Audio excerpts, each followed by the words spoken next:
Assalamualaikum warahmatullahi wabarakatuh. Dr. Ija ni.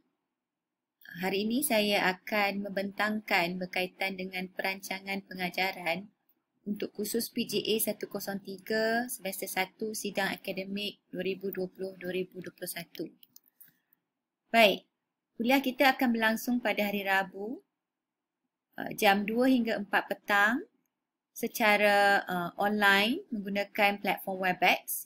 Dan sekiranya diberi peluang untuk berjumpa secara bersemuka, tempat untuk kuliah adalah di DKA. Saya merupakan penyelaras kursus PGA 103, Dr. Nur Asniza Ishak. Bersama saya dibantu oleh Profesor Madya Dr. Jamal Safri Saibon sebagai penyelaras bersama. Dan kita mempunyai 3 orang pensyarah jemputan iaitu Dr. Rabiatul Adawiyah, Dr. Siti Zuraidah dan juga Dr. Rohaya Abdullah. Nilai unit kursus ini adalah 3 unit. Di sini merupakan objektif kursus. Kursus ini membina kefahaman pelajar tentang asas-asas dan konsep utama dalam perkembangan dan kelestarian pendidikan di Malaysia dalam aspek falsafah, sosiologi, sejarah dan dasar.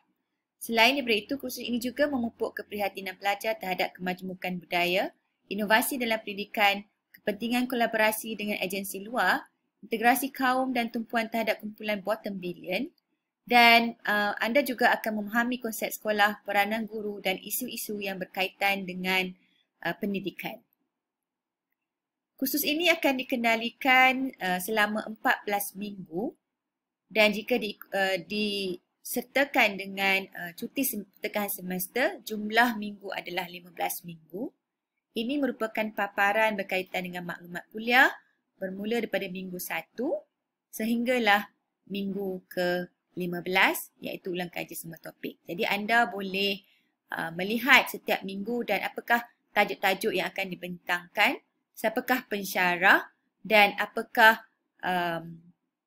objektif pembelajaran yang akan dicapai setelah selesai topik-topik pada minggu-minggu tertentu. Berikut merupakan paparan bagi rujukan-rujukan yang akan anda gunakan untuk kursus PGA 103. Dan berikut pula merupakan paparan mengenai maklumat tutorial bagi kursus PGA 103.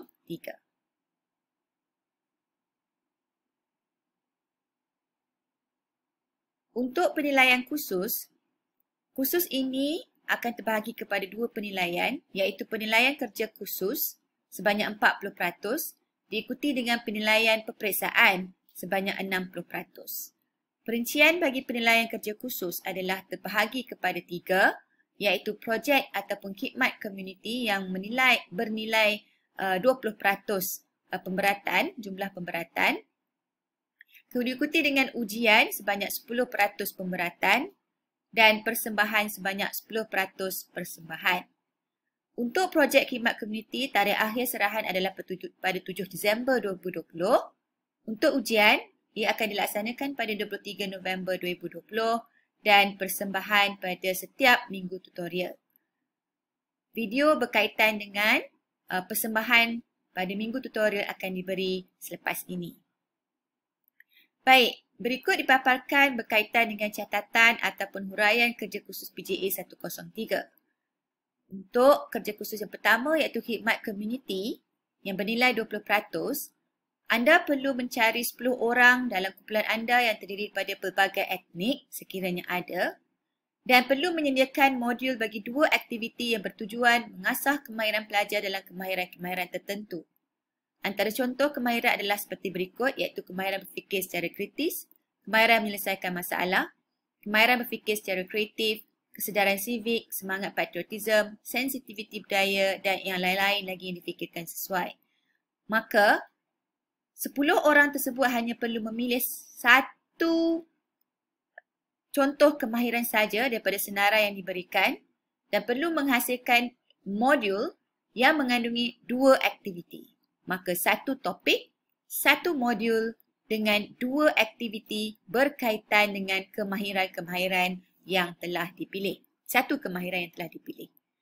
Modul yang telah dirangka perlu dilaksanakan pada kalangan responden sebenar untuk melihat keboleh laksanaan modul berkenaan Dan laporan pelaksanaan program berkenaan juga harus disediakan. Maksudnya, apabila anda telah menyediakan modul, anda perlu melihat kebolehgunaan dan laksanaan modul tersebut kepada responden yang sebenar ataupun kumpulan target yang sebenar. Anda boleh menggunakan kumpulan ataupun sampel dalam kalangan sekolah rendah ataupun sekolah menengah. Ya.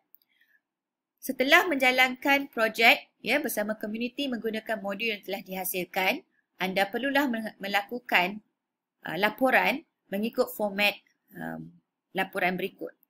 Times New Roman, size 12, mengandungi pengenalan dan objektif modul, modul aktiviti secara langkah demi langkah dan bahan bantu yang digunakan, laporan terperinci tentang aktiviti yang telah dilaksanakan, refleksi yang berkaitan dengan keberkesanan dan juga kelemahan modul dan cadangan jika ada, gambar dan semua bukti berkaitan pelaksanaan aktiviti di dalam lampiran. Dan tarikh akhir untuk menghantar laporan tersebut adalah pada 7 Disember 2020. Penilaian yang kedua adalah melalui ujian yang bernilai 10%, di mana pelajar akan diberi ujian soalan struktur ataupun soalan pelbagai pilihan untuk menguji kefahaman tentang topik yang telah dikuliahkan.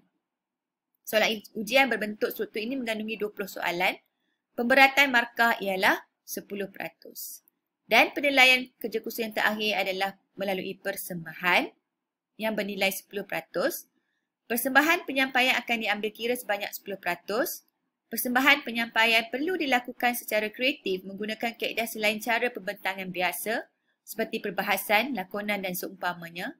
Bagaimanapun slide yang mengandungi isi-isi pembentangan masih perlu disediakan dan dipaparkan. Slide perlu mempunyai sekurang-kurangnya 15 muka surat dan penglibatan aktif dalam sesi soal jawab selepas persembahan ataupun penyampaian akan mempengaruhi markah penyertaan anda. Di dalam persembahan ini, anda boleh mulakan persembahan anda menggunakan video-video yang melibatkan perbahasan, lakonan dan seumpamanya, diikuti dengan penerangan-penerangan menggunakan slide PowerPoint ataupun tools-tools yang lain, tools-tools pembentangan yang lain berkaitan tajuk yang telah dimaklumkan untuk setiap tutorial. Dan peperiksaan akhir adalah sebanyak 60%. Itu sahaja daripada saya untuk penerangan berkaitan dengan rancangan pengajaran. Terima kasih.